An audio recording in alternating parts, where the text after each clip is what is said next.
하이하이. 반갑습니다. 오늘 한 주도 여러분들 말씀으로 시작하시면서 루디아 서신을 통하여서 말씀하시는 또 하나님의 음성 가운데 귀 기울일 수 있는 여러분들 되시길 소망하고 축복합니다. 오늘 말씀은 우리 사울왕에 대한 이야기예요. 사울왕 하면 여러분들 그렇게 좋은 이미지는 아니죠. 맞습니다. 사울왕의 그 평생의 생애를 보면은 너무 안타까워요. 계속해서 하나님 앞에서의 시작은 참 좋았는데, 그죠?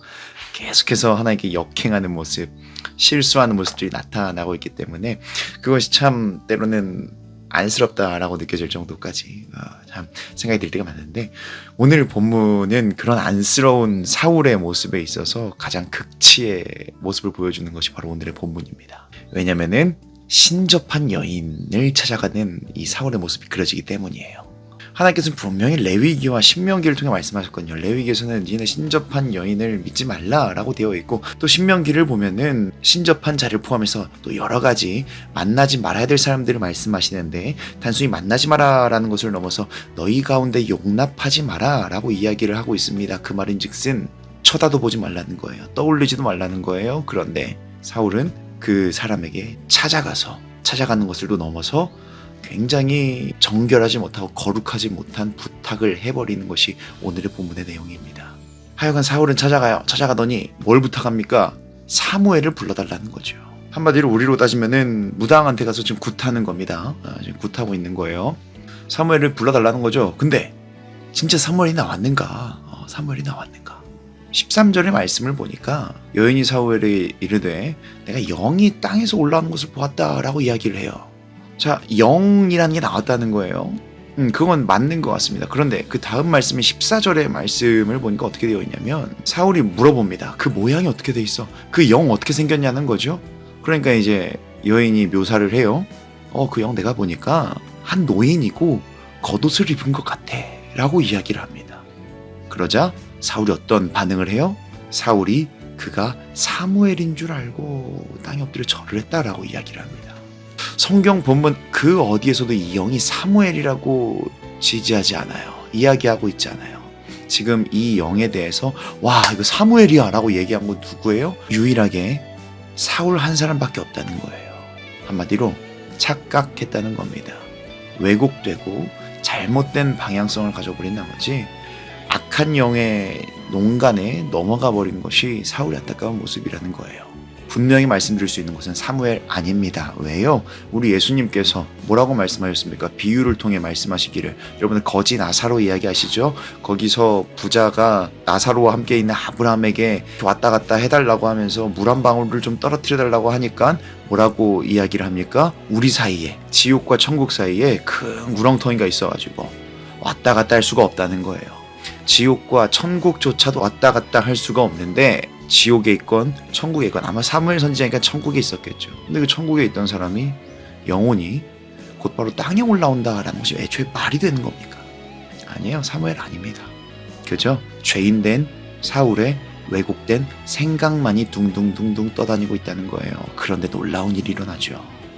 같은 장의 19절에 보니까 사울 왕이 아주 망해버릴 거다라는 것을 예언을 합니다.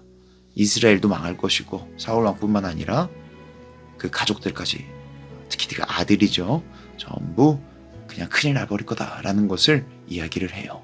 자, 물론 여기서 안심을 할 수 있겠죠. 왜냐면은 지금 이거 거짓된 영이라고 있습니다. 거짓된 영인데 거짓된 영이 진실을 이야기하겠어요? 일어날 수 있는 일을 간파하고 일어나겠습니까?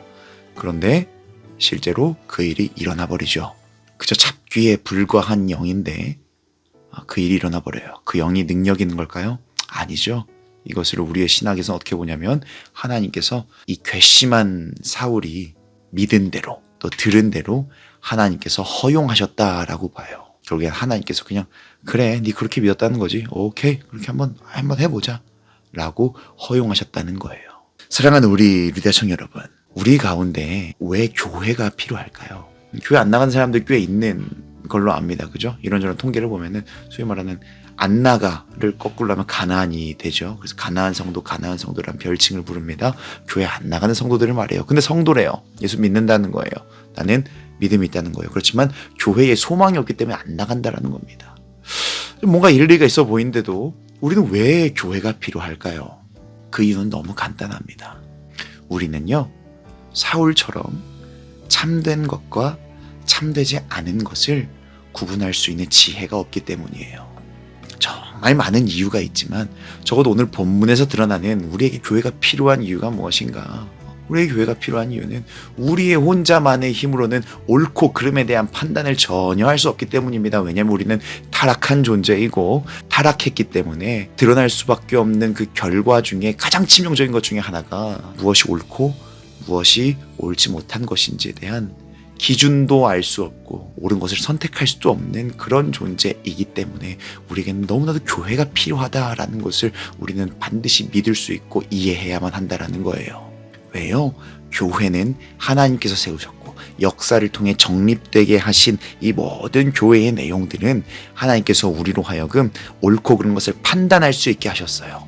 옳고 그른 것을 판단하고 악한 것은 제하게 하시고 또 무엇이 올바른 것인지를 올바르게 세우게 하셔서 무엇이 옳고 그른지를 하나님께서는 계속해서 교회를 통해 말씀해 오셨다는 것이 교회사가 증명하고 있는 우리에게 가르쳐주고 있는 너무나도 소중한 부분이라는 겁니다.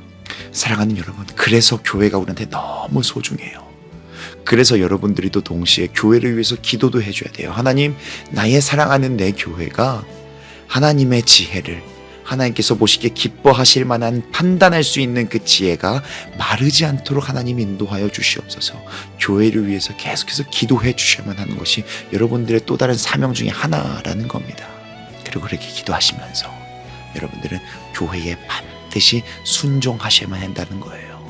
우리 담임 목사님의 말씀에 순종하셔야 되는 것이고 청년부를 맡고 계시는 우리 홍윤기 목사님의 말씀에 순종하셔야 되는 것이고 너무너무 부족하지만 저의 말에도 여러분들 귀담아 듣고 순종하셔야 되는 것이고 또 우리 사랑하는 간사님들께서 여러분들에게 말씀하시는 그것들에 여러분들은 마땅히 순종할 수 있어야만 하는 겁니다. 왜냐하면 하나님께서 연약한 우리로 하여금 선하게 판단할 수 없는 우리로 하여금 선악을 판단할 수 있게끔 이끌어 주시도록 권위를 부여해 주시고 예수의 피 위에 교회를 세우셨기 때문에 우리는 그 교회의 말에 그 권위에 순종할 수 있어야만 한다라는 거예요.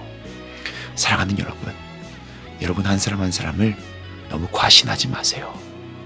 내가 어떤 판단을 할 수 있다라는 것을 믿게 된 그 순간에서부터 인간의 입속에는 선악과가 들어있기 시작했다라는 겁니다. 그거 절대 잊어서는 안 돼요.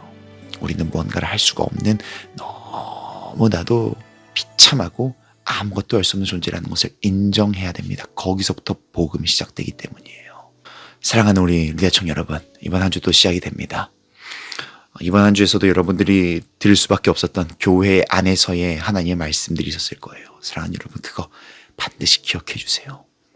우리로 하여금 교회의 말씀이 주어지는 이유, 교회가 있어서 우리에게 계속해서 뭔가를 하는 이유, 섬겨주는 이유, 그 모든 것은 우리가 하나님 앞에서 올바르게 살아가기 위한 너무나도 감사하고 소중한 하나님의 방편이라는 사실 여러분들 기억하시면서 이번 한 주도 하나님께서 여러분들에게 말씀하여 주시고 보여주신 그 올바름에서 벗어나지 않겠노라 결단하시며 여러분들의 이번 한 주의 삶을, 그 영원한 삶을 그저 하나님의 올바름 안에서 살아가실 수 있는 저와 여러분들 되시길 소망하고 축복합니다. 이번 한 주도 화이팅입니다.